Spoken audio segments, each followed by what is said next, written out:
Okay, we're gonna go and talk about AI first, and then go to my chapter. We're in the living room, so there might be a little bit of noise over there. Uh, I'm usually in the living room anyways, but all right. Morally about we're talking about AI morality anyway. So, um, okay. So in my textbook, I've recently been using AI, and we'll see how I've used it. Basically, I give him my image that I made, and I say enhance it. You'll see what I mean, and I'll say I make it go to latex because I want it in latex, basically. You'll see what I did, and I think it's morally acceptable to do this.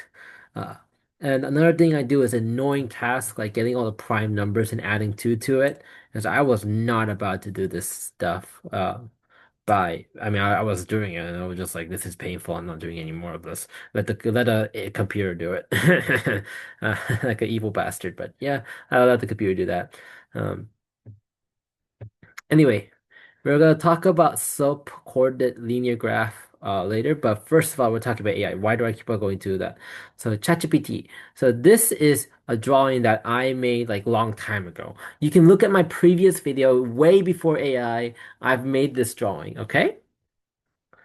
And I say, can you remake it? And they remade it in overleaf because of previous instructions over here. And that gave me new one. Beautiful graph here. So what happened here is that it enhanced what I've made and made it into latex. I don't think that's bad. I think that's okay. Now, next one I said was do this one. It miserably failed. It got over and it was like, and this is not real boxes. It's actually skewed rectangles. And I was like, oh, now we have to fix that. So eventually I went through all the fixing and how to fix it with chat because it didn't quite work correctly. So you could read on how I fixed it with chat. So eventually I get a good one. This is the good one. So it only enhanced this portion over here, this left portion, this this awful, awful, awful drawing I made as a kid in like high school. Because why not? So this thing was changed to make a better version over here. Now, as you can see, I know what each piece does because I asked it what it does and figured it out. And then what I do is I just change it for the other graphs. I'm not about to make like 12 of the same code. Why the fuck would I do that? There's no point. So I just fiddle with it to get all the other graphs from here. So there's a few graphs of one. This graph is awful, but I left it in because I was thinking, it doesn't look that bad. But if I kept that same code, it would be awful for the other one because it skews and it dilates and it's such a awful code. But we eventually fix it to a code that actually can be usable, and then I basically changed the parameters of the code to get the other pieces that work out. Eventually, I only need one code. I don't need it like 300 different code. Anyway, basically, I already drew it by hand and I enhanced it with chat. That's all I'm saying. Next one I enhanced was this one, which is the next section I was doing. I was thinking, can chat actually enhance this? Oh, it can. And I was absolutely gobsmacked by this. Very much the same recreation, very much the same thing. I love it. And as you can see, I mean, it's a little different. I mean, my A's and B's are inside, but I couldn't really care less. It's good enough. And you can see it has what I already had.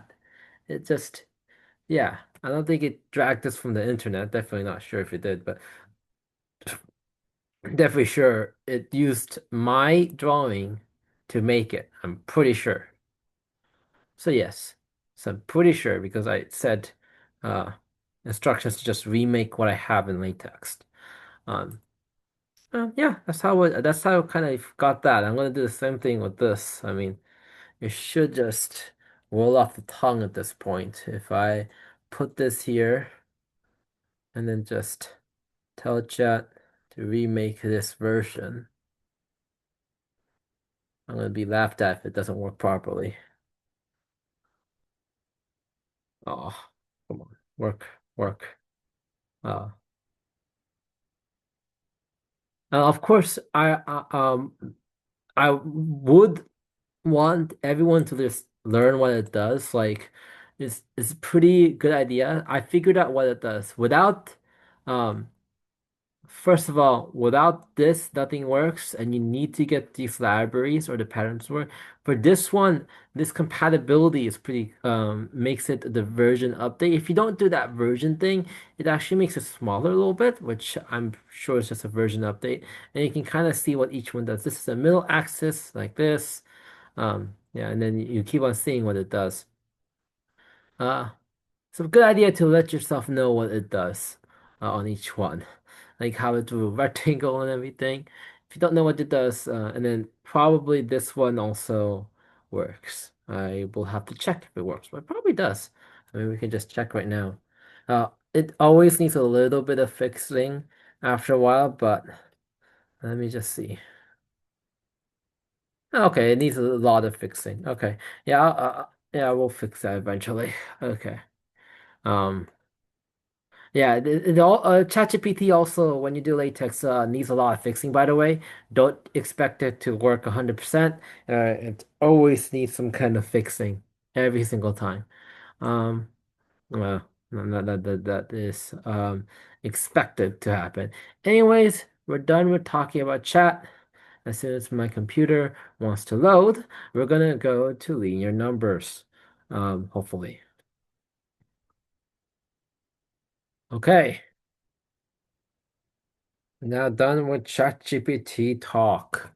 Wonderful. Now I can just delete these because there's no point in them. Okay, now we are gonna go talk about this. I made this a long time ago, but never really made anything for it.